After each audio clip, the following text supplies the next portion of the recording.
GK with એમમાં આપ સૌનું સ્વાગત છે। મિત્રો, આજના વિડીયોમાં આપણે સાહિત્યના મોસ્ટ આઈએમપી એમસીક્યુ જોઈશું, જેનો આ પાર્ટ 4 છે। આની પહેલાં 3 પાર્ટ અપલોડ થયેલા છે, જોવાના બાકી હોય તો એ પણ જોઈ લેજો। પાછલી પરીક્ષાઓમાં પૂછાયેલા પ્રશ્નો છે, આ જોવાથી તમને ખ્યાલ આવશે કે હાલ કેવા પ્રશ્નો છે તે પૂછાઈ રહ્યા છે। આવનાર બધી પરીક્ષા માટે મોસ્ટ આઈએમપી રહેશે, તો વિડીયો વ્યવસ્થિત જુઓ, કેમ કે લાસ્ટમાં તમારી ટેસ્ટ પણ લેવામાં આવે છે। એ સિવાય આની પીડીએફ પણ તમને પ્રોવાઈડ કરાવવામાં આવશે। તો જોઈએ ખૂબ જ અગત્યનો આ વિડીયો। વીજળીને ચમકારે મોતીડા પરોવો પાનબાઈ પંક્તિના કવિયત્રીનું નામ શું છે? તો અહીં સાચો જવાબ આવશે ઓપ્શન ડી, ગંગા સતી। યાદીઓ જોડો, તો જોડકું આપેલું છે એ જોડવાનું છે। કોની સામે શું આવે છે તે? તો ગોવર્ધનરામ ત્રિપાઠી સરસ્વતીચંદ્ર મહાનવલ છે તેઓએ લખેલી છે।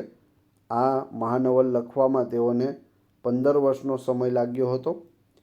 ગોવર્ધનરામ ત્રિપાઠીએ ગુજરાતી સાહિત્યને પ્રથમ છે તે મહાનવલ કથા આપેલી છે, જે છે સરસ્વતીચંદ્ર, જેમાં સરસ્વતીચંદ્ર અને કુમુદની સ્ટોરી છે તે આપેલી છે।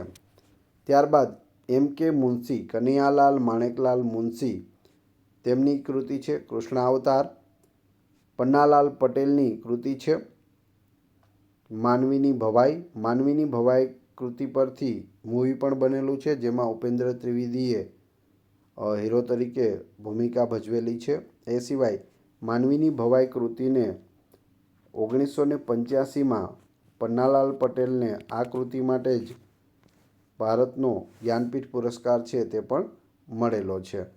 છેલ્લે છે જીતેશ ગોંડા, જેની કૃતિ છે વિશ્વ માનવ। તો અહીં સાચો ઉત્તર થાય છે ઓપ્શન બી। નીચેના પૈકી કયું સંગીત ગુજરાતનું ધાર્મિક સંગીત છે? ગુજરાતનું ધાર્મિક સંગીત છે હવેલી સંગીત, ઓપ્શન સી, જે ઓપ્શન આપેલા છે તેમાંથી। લોકગીત મરસિયા ખાલી જગ્યા સમયે ગવાતા ગીતનો એક પ્રકાર છે। મરસિયા ક્યારે ગાવામાં આવે? જ્યારે કોઈનું મરણ થયું હોય ત્યારે। સાચો જવાબ આવશે ઓપ્શન બી, મરણ।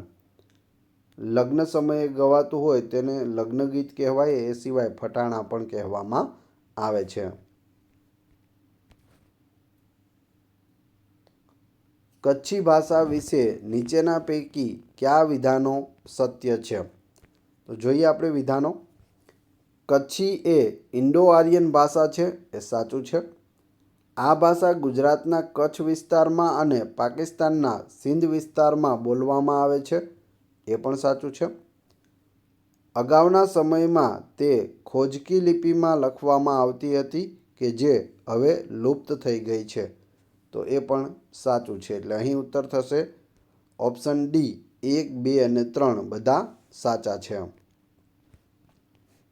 ત્યારબાદ આપણે જોઈએ યાદી 1ને યાદી 2 સાથે જોડો, એટલે જોડકા જોડવાના છે। અહીં જોઈએ તો ધીરુબેન પટેલ, તો તેમની કૃતિ છે વડવાનલ। વડવાનલ છે તે મોસ્ટ આઈએમપી રહેશે, પૂછાયેલ છે, ધીરુબેન પટેલની કૃતિ છે। બીજું છે પન્નાલાલ પટેલ, તેમની કૃતિ છે ભીરુ સાથી। પછી છે રાવજી પટેલ, તેમની કૃતિ છે ઝંઝા। અને એ પછી છે હસમુખ એચ પાઠક, તેમની છે નમેલી સાંજ। ઓપ્શન બી અહીં સાચો ઉત્તર છે। પદ્મનાભકૃત કાન્હદડે પ્રબંધમાં ખાલી જગ્યાનું વર્ણન છે। કાન્હદડે પ્રબંધમાં શેનું વર્ણન છે? તો તેમાં અલાઉદ્દીન ખિલજીના લશ્કરે કરેલી ગુજરાત પરની ચડાઈનું વર્ણન કરવામાં આવેલું છે। ઓપ્શન સી અહીં સાચો ઉત્તર છે। મારે શ્યામ રંગ સમીપે ન જાવું કયા કવિની પંક્તિઓ છે? ભૂલથી પણ મીરાબાઈ નહીં કરતા। મારે શ્યામ રંગ સમીપે ન જાવું બધા મીરાબાઈ કરીને આવે છે। જવાબ આવશે આમાં ઓપ્શન બી, દયારામની આ પંક્તિ છે। દયારામને આપણે ગરબી માટે ઓળખીએ છીએ। મધ્યકાલીન ગુજરાતી સાહિત્યમાં નીચેના પૈકી કે આ જૈન કવિની આત્મવિશ્વાસને પ્રેરતી આ કાવ્ય પંક્તિઓ છે? અબ હમ અમર ભયે ન મરેંગે. જવાબ આવશે આનંદધનની આ પંક્તિ છે. અબ હમ અમર ભયે ન મરેંગે. કુંવરબાઈનું મામેરું એ ખાલી જગ્યા છે. કુંવરબાઈનું મામેરું એ શું છે? આખ્યાન છે. કોણે લખ્યું? પ્રેમાનંદે. ઓપ્શન એ અહીં સાચો ઉત્તર છે. બોલે મોર મહાતુરો હોયે ખાટી છાસ, પડે મેથ મહી ઉપરે રાખો રૂડા આશ. ખાલી જગ્યાનું ઉદાહરણ છે. તો શેનું ઉદાહરણ છે? જવાબ આવશે ભડલી વાક્યનું ઉદાહરણ છે. Option D. તદ્દન નવા પ્રશ્નો અને પૂછાયેલા પ્રશ્નો છે તમે અહીં જોઈ રહ્યા છો. વિડીયો પસંદ આવી રહ્યો હોય તો લાઈક અવશ્ય કરી દેજો અને ચેનલ ઉપર નવા હોય તો ચેનલને સબસ્ક્રાઈબ કરવાનું ના ભૂલશો. કર્તા અને કૃતિના જોડકા જોડો. કર્તા અને કૃતિ. તો અહીં મનુભાઈ પંચોળી એટલે કે દર્શક, તેમની સામે આવશે ઝેર તો પીધા છે જાણી જાણી. ઝેર તો પીધા છે જાણી જાણી તેમની કૃતિ છે. જો પૂછવામાં આવે ઝેર તો પીધા છે જાણી જાણી એ પંક્તિ કોની છે? તો એ પંક્તિ મીરાબાઈની છે. કૃતિ પૂછે તો એ મનુભાઈ પંચોળીની એટલે કે દર્શકની છે. ત્યારબાદ પન્નાલાલ પટેલ છે. તેમનું છે મીણ માટીના માનવી. ઓપ્શન એટલે કે બીજો નંબર.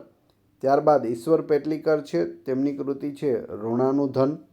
અને ચુનીલાલ મડિયા છે જેમની કૃતિ છે વ્યાજનો વારસ. તો આ રીતે ઓપ્શન એ અહીં સાચો ઉત્તર છે. ફાગુ કાવ્યમાં ખાલી જગ્યા મુખ્ય હોય છે. ફાગુ કાવ્યમાં મુખ્ય વસ્તુ શું હોય છે? તો વસંત ઋતુનું વર્ણન છે તે મુખ્ય હોય છે. ઓપ્શન સી અહીં સાચો ઉત્તર છે. સોનેરી ચાંદ રૂપેરી સૂરજ કયા સાહિત્ય પ્રકારનો સંગ્રહ છે?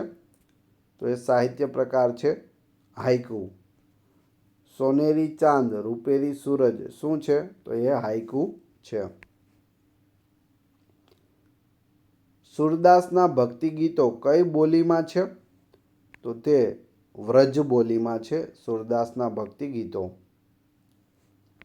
ગુજરાતી વ્યાકરણના કયા પ્રારંભિક વિદ્વાને કહ્યું કે ગુજરાતી ભાષાની મુખ્ય 3 પેટા જાતિઓ હિન્દુ બોલી, પારસી બોલી અને મુસ્લિમ બોલી છે?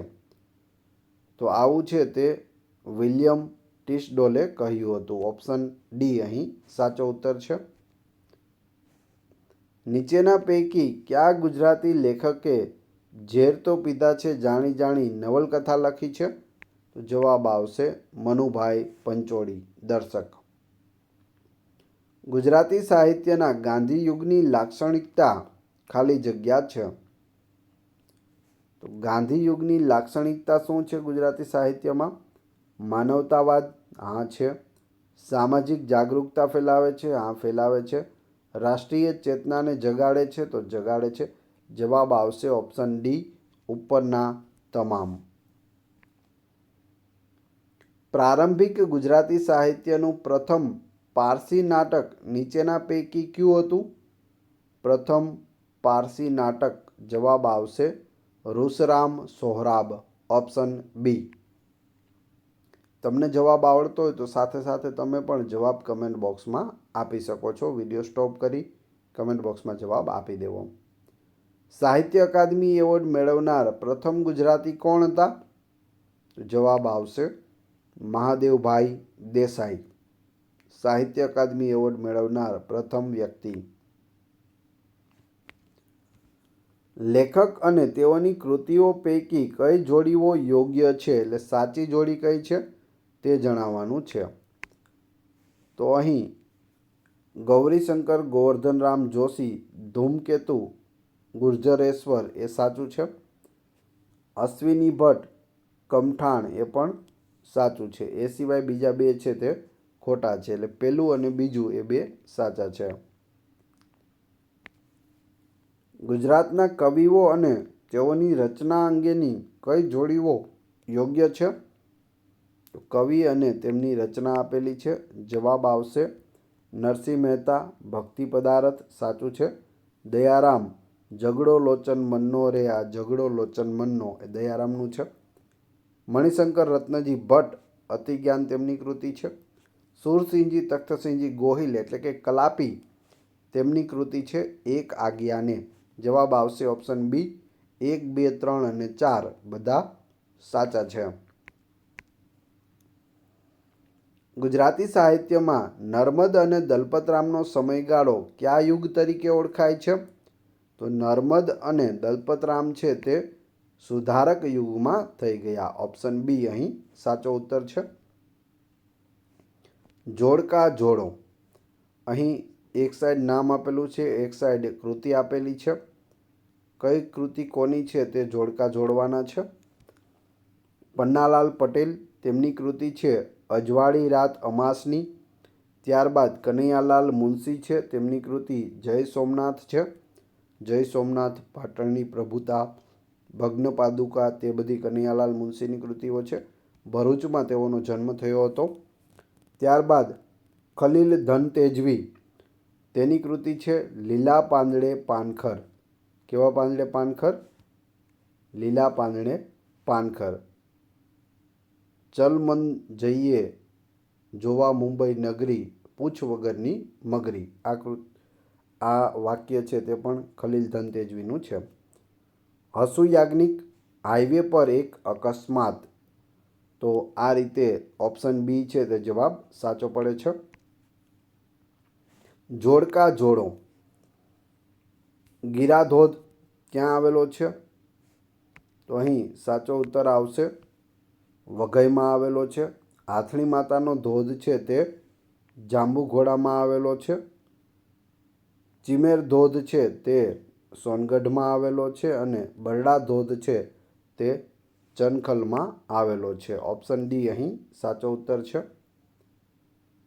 નીચે લેખક અને તેમણે લખેલ પુસ્તકોની જોડી આપેલી છે. કઈ જોડી યોગ્ય રીતે જોડાયેલ નથી? જો અહીં નથી પૂછેલું છે તો ખાસ આ વસ્તુ જોવી. અહીં સુધી આપણે વાંચતા નથી અને કઈ રીતે યોગ્ય જોડાઈ ગયેલ છે એમાંથી તમને આવડતું હોય કે મુનશી કૃષ્ણાવતાર તમે ફટાફટ ટીક કરીને આવી જાઓ. પણ અહીં તમારે જોવાનું નથી પૂછેલું છે. તો અહીં સાચો જવાબ આવશે મનુભાઈ પંચોળી આંચડો, તે ખોટું છે. એ સિવાય ગોવર્ધનરામ ત્રિપાઠી લીલાવતી જીવન, તેમની પુત્રી હતી લીલાવતી, તેમના વિશે કૃતિ લખેલી છે ગોમા ત્રિપાઠીએ. એમ કે મુનશી કૃષ્ણાવતાર, પન્નાલાલ પટેલ ભાંગિયાના ભેરુ, એ ત્રણેય સાચા છે. જ્યારે મનુભાઈ પંચોળી આંચડો તે ખોટું છે. વિધાન 1 ગુજરાત ગ્રંથાલય સંગઠનની સ્થાપના 1939માં કરવામાં આવી. તે 2 સાંસ્કૃતિક ગ્રંથાલયો ધરાવે છે. તો તે સાચું છે. બીજું વિધાન છે તે પૈકીનું એક અમદાવાદ ખાતેની ગુજરાત વિદ્યાપીઠ છે કે જે રાજ્ય ગ્રંથાલય છે. તે સ્વાયત્ત સંસ્થા દ્વારા ચાલતું બિનસરકારી ગ્રંથાલય છે. તો વિધાન 2 પણ સાચું છે. અને 3 બીજું ગ્રંથાલય બરોડા મધ્યસ્થ ગ્રંથાલય છે જે વડોદરામાં આવેલું છે. તો ઓપ્શન એ અહીં સાચો પડે છે. 1, 2 અને 3 બધા વિધાનો સાચા છે. ભારતીય ગુફા સ્થાપત્યના સંદર્ભમાં નીચેના વિધાનો ધ્યાને લો. તો અહીં આપણે જોઈએ તો ફક્ત 3 એ સાચું છે એટલે ખોટા આપણે જોઈશું નહીં. ઇલોરાની ગુફાઓ વિવિધ ધર્મો માટે બનાવવામાં આવી હતી, એ સાચું છે. Option C. નીચેના ઐતિહાસિક સ્થળો પર વિચાર કરો. તો અહીં આપણે જોઈએ તો સાચો જવાબ આવશે માત્ર 1 અને 2, અજંતાની ગુફાઓ અને લેપાક્ષી મંદિર. એ છે તે ભીતિ ચિત્રકલા માટે જાણીતા છે. જેમ કે સાંચીના સ્તૂપમાં ભીતિ ચિત્રકલા છે તે આવેલી નથી. અજંતાની ગુફાઓ અને લેપાક્ષી મંદિરમાં ભીતિ ચિત્રકલા આવેલી છે. હવે તમારી ટેસ્ટ. જે આપણે વિડીયો જોયો તેમાંથી તમને અહીં પ્રશ્નો પૂછવામાં આવે છે. જેના જવાબ તમારે ક્રમશઃ કોમેન્ટ બોક્સમાં આપવાના છે, જેથી મને ખ્યાલ આવે કેટલા લોકોએ વ્યવસ્થિત વિડીયો જોયેલો છે અને કેટલા લોકોને આ પ્રશ્નોના જવાબ આવડે છે. પ્રથમ પ્રશ્ન, વીજળીને ચમકારે મોતીડા પરોવો પાનબાઈ પંક્તિના કવિયત્રીનું નામ શું છે? આમનો જન્મ છે તે ભાવનગરના સમઢિયાળામાં થયો હતો. મારે શ્યામ રંગ સમીપે ન જાવું કયા કવિની પંક્તિ છે? ગુજરાતી સાહિત્યમાં નર્મદ અને દલપતરામનો સમયગાળો કયા યુગ તરીકે ઓળખાય છે? તો ચાર નહીં પણ ત્રણે પ્રશ્નોના જવાબ તમારે ક્રમશઃ કમેન્ટ બોક્સમાં આપવાના છે. આ વિડીયોની PDF મેળવવા માટે તમે ટેલિગ્રામમાં GK with AM ચેનલની મુલાકાત લઈ શકો છો, જેની લિંક ડિસ્ક્રિપ્શનમાં પણ આપેલી છે. વિડીયો પસંદ આવ્યો હોય તો લાઇક, કોમેન્ટ, શેર અને સબસ્ક્રાઈબ કરવાનું ના ભૂલશો. આ ચેનલ ઉપર ઘણા બધા વિડીયો અવેલેબલ છે. તમે ચેનલના નામ ઉપર ક્લિક કરી વિડીયોમાં જઈ બધા જ વિડીયો જોઈ શકો છો. Thanks for watching my video.